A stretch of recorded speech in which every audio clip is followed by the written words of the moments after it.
All right, so the last thing we're going to talk about here are Fisher projections. Fisher projections are yet another molecular representation, okay?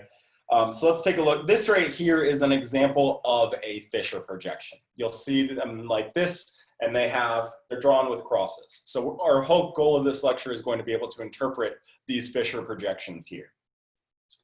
In terms of our dash and wedge structures, they are equivalent to this here. So now we are sort of taking our tetrahedral and we're not orienting it in such a way that two bonds are in the plane of the page, one sticks out and one sticks in. We're going to twist it and orient it in such a way that two bonds are sticking up at us and the other two bonds are pointed into the page.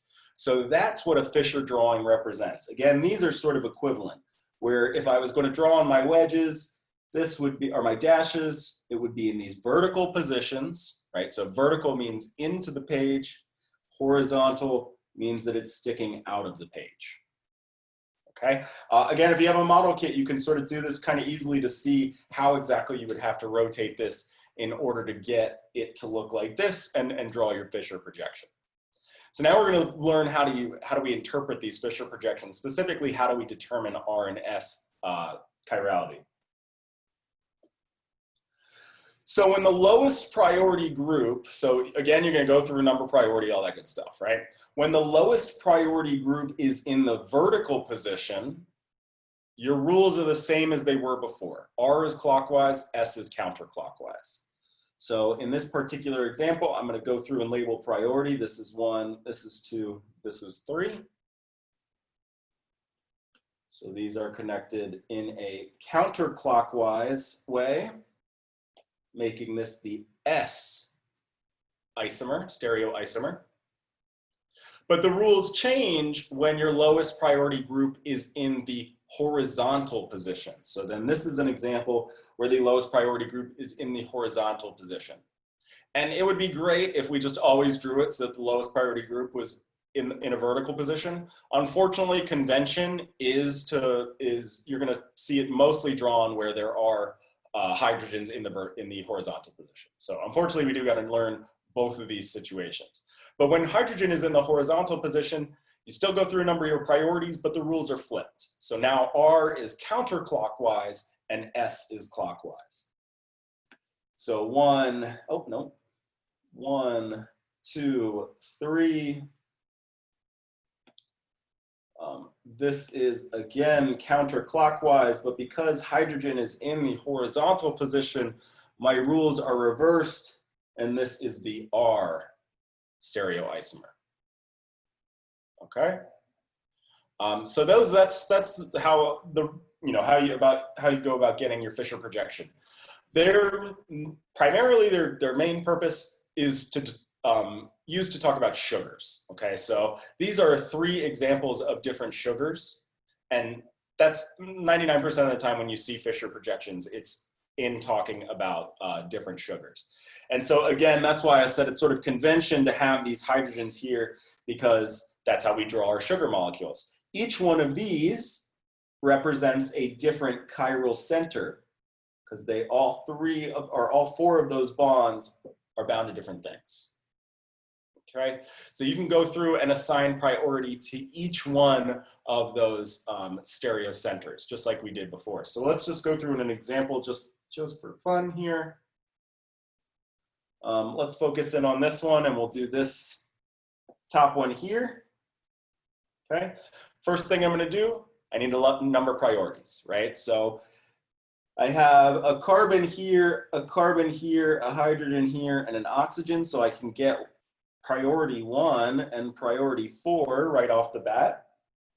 But now I have to, for the other 2, I have to break the tie by looking at what they're bound to. This is an oxygen, and a hydrogen, whereas this is a carbon, an oxygen, a carbon, and a hydrogen. So this would get priority 2, this would get priority 3. Okay, let's clean things up a little bit. So then if I wanted to figure out priority, I'm going to go in a counterclockwise direction. But again, my lowest priority group is at a horizontal bond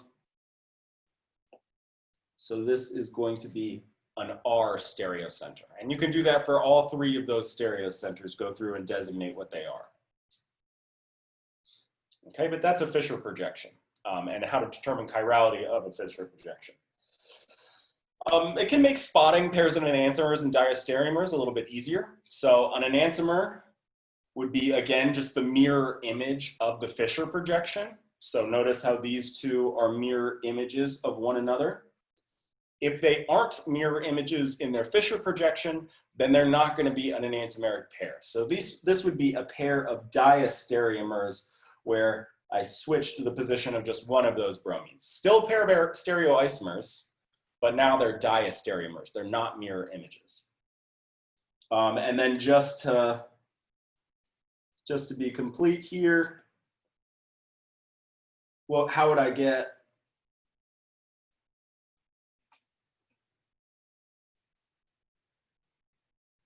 how would I draw the enantiomer of this particular compound, right? Or this particular stereoisomer?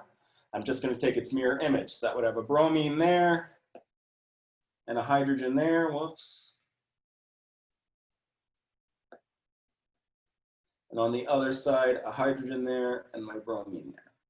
Okay, so now this would be a pair of enantiomers. And they would also form the complete set of 4 stereoisomers for this particular compound.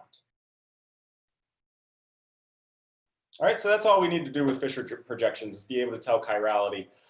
We're also going to work on our challenge problem this week of converting between bond line structures and Fisher projections, which is something that's a little bit difficult to do. I will give you a tip. The way that I do it is I actually go through my bond line structure and assign, let's actually just do an example. All right, so let's say I want the Fisher projection